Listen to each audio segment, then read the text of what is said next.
Welcome to Customer Service Academy Radio with author and customer experience expert Tony Johnson.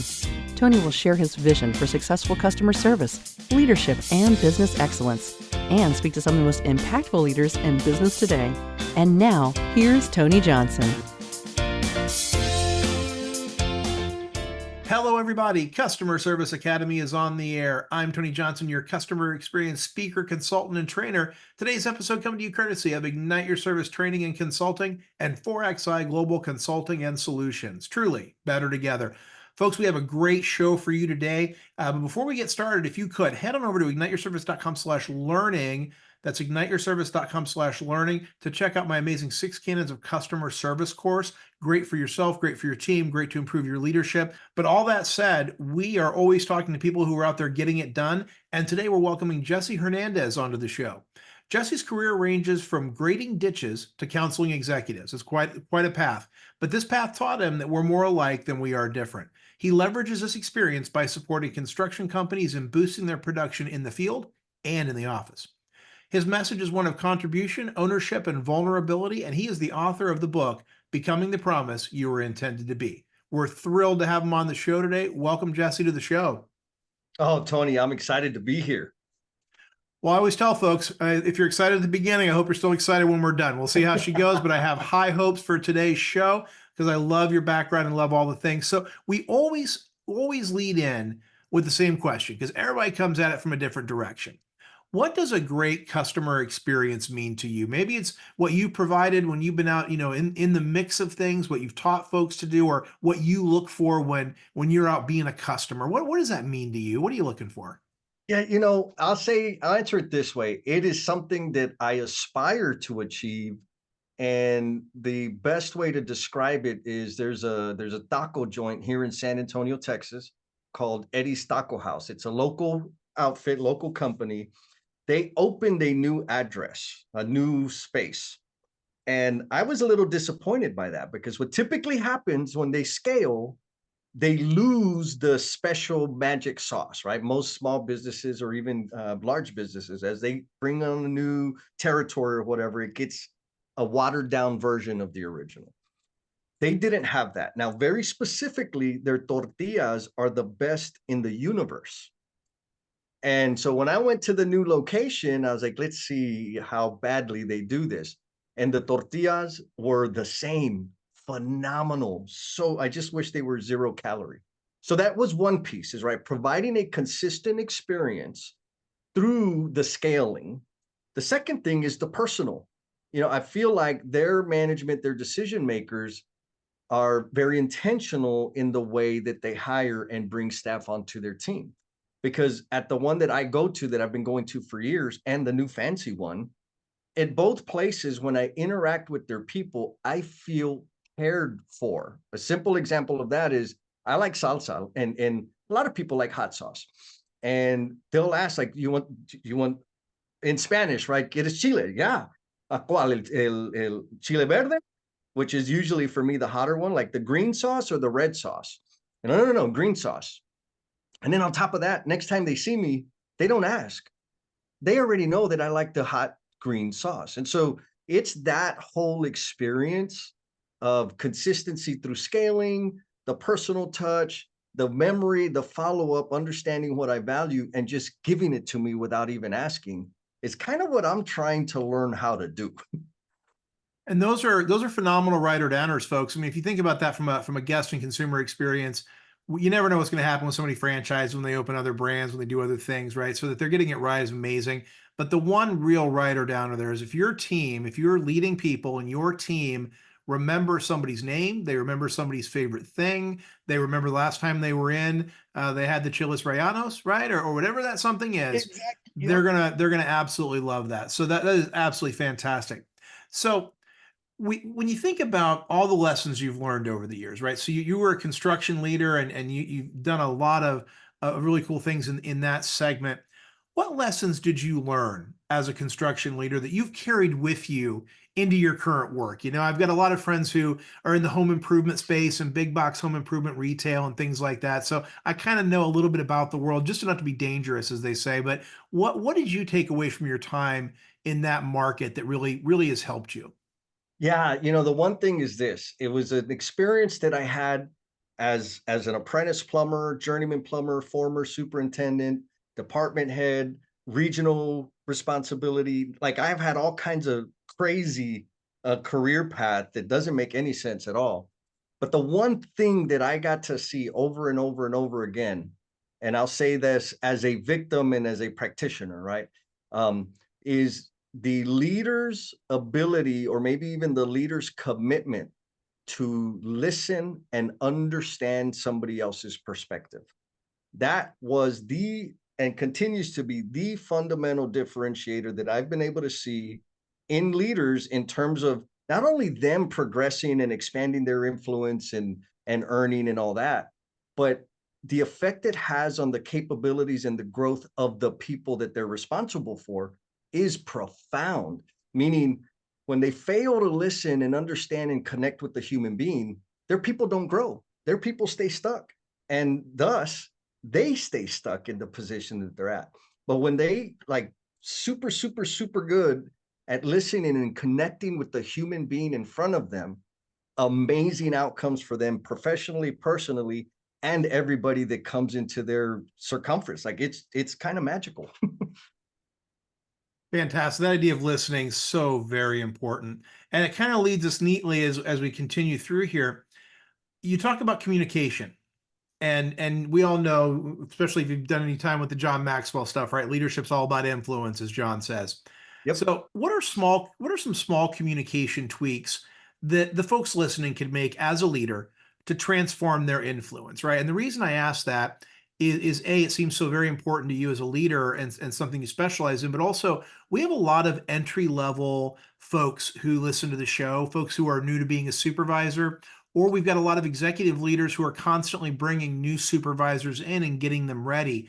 And this communication piece continues to be something new supervisors struggle with. So, what advice can you give folks, either if they're listening and need it, or if they're an executive and they're trying to teach a new leader? What do you got? Give us a secret sauce to influence, would you? I'm going to give you two because Perfect. you're so awesome. Number one is communication is not just talking. Communication is not just mouth noise. It's also listening. We're so good and so conditioned to believe that we need to get clear on what our message is and what our values are. And so that's us talking and talking and talking and talking. If nobody's receiving the message, you've accomplished nothing. Communication did not happen. And so we have to listen. And which takes me to the second point. New manager, existing manager, you're probably dealing with people always coming to you. They can't make a decision. They always come and interrupt you and disrupt you in what you're doing because they got a million questions. And you're thinking, my goodness, how am I supposed to soar with the eagles when I'm surrounded by turkeys? And I'm here to tell you that's your fault because you're failing to listen. And so here's the practice. When people bring a problem to you, what you typically do is answer them, give them the answer to the problem, tell them what to do. Fail, mistake. What you need to do is ask a question. Ask them what have they tried? What do they think is going to work? Who have they talked to? It doesn't matter. Instead of giving them the answer, ask them a question to access their critical thinking so that they learn and get back in touch with their agency. What also happens when you're asking them that question is you're demonstrating respect and appreciation for the capacity and potential that they have. When you give them the answer, you're inadvertently signaling that they're dum-dums and you are the only person with the answer. That's a lot easier said than done, but at the very, very, very minimum, instead of giving answers, ask a question. And I think that's good advice. And folks, if you're not encouraging your team to come with problems and solutions at the same time, you're doing a disservice because they will always need you. They will never figure out how to solve a problem on their own. And that's going to be the beginning to empowerment. So everyone always talks about wanting to empower their teams. What Jesse just shared is step one of 100 to get your teams ready to be empowered. But that's a great place to start. So you talk about meeting people where they are, which Yeah. I really find phenomenal. We here work with a lot of organizations that are big multinational companies, but we also work with a lot of startups and small businesses, especially local ones here in Florida. And it always is about meeting people where they are. So this one was really near and dear when I saw this was one of your specialties. How can our audience be better at that? At meeting people where they are right now, whether it's their employees, their customers, their clients, how can they be better at that, Jesse? So I'm gonna give you a phrase so that they can anchor on it, and then I'll describe it a little bit. The phrase is be more interested than interesting. We spend so much time trying to prove to people our value and our worth and our credibility, and really we're just patting ourselves on the back and we're not accomplishing anything. And when our mouths are moving, the amount that we're learning is a little bitty bit. And so when my mouth is moving, it's because I'm trying to be interesting. They've already come to talk to me. So I need to be interested in that human being. And it doesn't matter if it's a prospect, a current client, a direct report, a relative, a significant other. When we ask curious and interested questions about what their experience is, about what their perspective is, about what outcome they would like or what they absolutely don't want, that's how we discover where they're at in terms of meeting people where they're at. We have to manage or be aware of our airtime. If my voice is filling the airtime and theirs isn't, I am underserving. Straight up, I'm doing all the talking. I have no idea where that person's from. I'm making a decision based on my preconceived notions and my assumptions, and the likelihood of missing the target and providing them exactly what they're looking for goes down. The more I listen, the more I ask, the more interested and curious I am, the greater the likelihood is I'm going to be able to meet them where they're at, frame my message, my support, my value in the form that they will best be able to consume, digest the thing, and ideally come back for more. Yeah, so it sounds like empathy is going to play a pretty big role in that, right? If you don't have an empathetic approach, if you're not open, as Ritz Carlton says, having your antenna up and paying attention, I would bet that would make it even harder if you don't have that sort of EQ piece to your leadership. I'm going to say that yes, 100%. Now, I was never originally when I was a plumbing foreman, I had zero empathy. I didn't care how you felt or what you thought. We just need to get the damn job done. So there is a phase in my progression that I think other leaders out there are probably in, and kind of like, there's this damn empathy thing again. Like all I had to do was ask questions and it comes across as empathetic. All I had to do was manage and deprioritize my ego, my pride, my selfish needs to understand and give the person the floor space to be and communicate what it is it's on their mind and what they're thinking. That is an empathetic behavior. It didn't mean that I had empathy for them because I really just wanted them to shut up so I could tell them what to do. And so my point in saying that is, like, there is a progression. If it's difficult for you to listen to somebody and demonstrate empathy and really understand what they're feeling and experiencing, at the very least, just shut up and ask and learn more about them. It will be received as empathy. Yeah, and I think the other part too is great leaders are naturally curious. And so the more curious you can be about people, and folks, this works everywhere. If you're at a networking meeting, if you're at a big business retreat, if you're talking to a client, I promise you, unless they're a sociopath, they will eventually ask about you. Okay, they will. I know that you are the most important person to you, and you want to get out how important you are and all the cool things you do. But start by being interested in the person across from you. I promise. Eventually, if you hang in there, they will ask about you, and you will get to tell your story. But develop and cultivate a sense of curiosity. It'll make you a better learner. It'll make you more into developing yourself, and you'll really start to care more about people. You really can turn that into a trigger. So that's my 2 cents worth on empathy, communication, and caring about others, right? So how leaders practice vulnerability has become very important out there. There's a lot of talk out there in the world, and I think in a way that we didn't see 25 years ago, Oh yeah. kind of okay being open, being a little vulnerable, getting to know folks beyond the daily work, all of those kind of things. Can you talk a little bit about how leaders can practice vulnerability to deepen that connection, but kind of without going too far and without maybe feeling like they're weakening themselves or whatever the bugaboos are, right? Can you jump into that for us a little bit, Jesse? Yeah, absolutely. And it's not because I'm a vulnerability expert. It's because I had an ex of mine say, Jesse, you are the least vulnerable human being I've ever met. And I said, I disagree. So I started doing some research. Of course, I came across Brene Brown. I'm like, oh, okay. So I started practicing some of that stuff. And then people started telling me, "You're man, I love your vulnerability. I appreciate your vulnerability." I'm like, I don't know what you're talking about. And so here's the framework that I land on that helps me understand and introduce people so that they can get comfortable with the idea. Vulnerability is simply sharing the dirty details.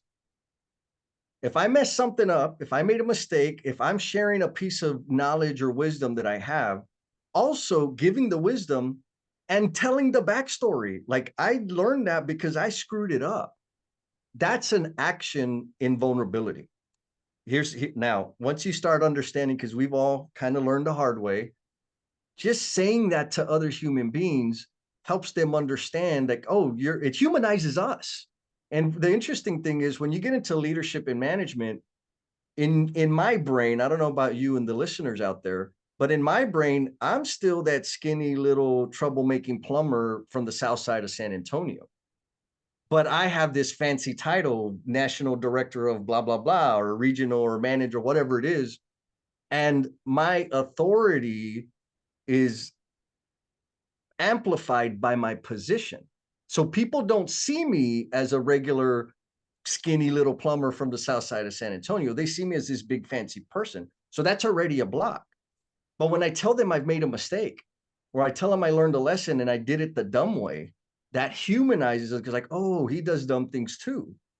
Now, once you get that practice of sharing the dirty details, telling the story behind how you learned or how you got there, the missteps you made along the way, the next level that's really, really scary is two phrases. One is I don't know. Two is I need help. When you get to that point, and if that's all you do is share the dirty details, say I don't know when you don't know, say you need help when you need help, that is a profoundly different experience than the majority of leaders and managers out there in the workforce. You will have connection with your team because you're being human, because the fact that you don't know is only evidence that you're human. How does that land? Those are the things that people who have great leaders always appreciate about them, right? There's no sin in saying I don't know as long as the next words out of your mouth are but I'll find out, and then you go Yeah, do it, right? And the other piece is to say, listen, I made a mistake, because there are far too many leaders out there who don't stand in front of their team when things are going sideways. And if you do that, you'll have a team that'll run through fire for you, but also they never have to worry that you're going to throw them under the bus to save your own skin. And I think they exactly. appreciate that, because there's nothing worse than not trusting your boss, your supervisor, your leader, whatever word you use in your particular corner of the store. There's really nothing worse than feeling that way. So I appreciate what you said there around kind of the I don't know and I need help, because it's something that as people we all struggle with. Yes, yes. Well, Jesse, this has been great so far. And folks, if you are loving this show, and I know you are, because this one is really deep and dirty today, as Jesse would say, if you're enjoying the show, scroll on down, leave 5 stars, say something nice, leave a nice comment, share it out, tell your friends, help keep Customer Service Academy one of the top customer experience podcasts in the world. We are proud of that and want to stay on all of those lists, folks. But all that said, Jesse, are you ready for the lightning round? Oh, come on, let's do it. All right. 5 quick questions, 5 quick thoughts to get to know you just a little bit better as a person. Jesse, what's your favorite hobby? Oh, my favorite hobby is salsa dancing. Nice. How about brands out there that are giving the best service right now? What company or brand just nails it for you? Oh, this is not going to sound funny, or I mean, really particularly sexy, but Amazon. For me, it's Amazon or Shipped, which is my app that I can order groceries from my home, wearing whatever I want to wear, schedule the delivery of precisely the things I want, and they come at the time I want them to come. Those two are amazing.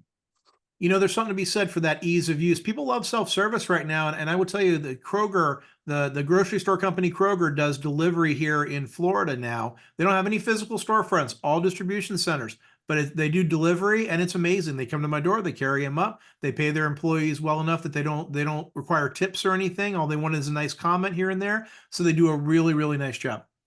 How about your favorite food? I'm sensing green Oh, salsa maybe on that list because you went nuts for it earlier, but what's your favorite food?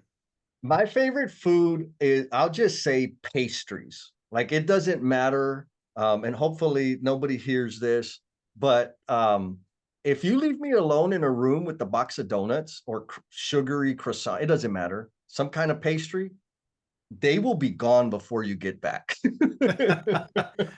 So, folks, guard the donuts if you're in a meeting with Jesse. That is the takeaway from this section of the show.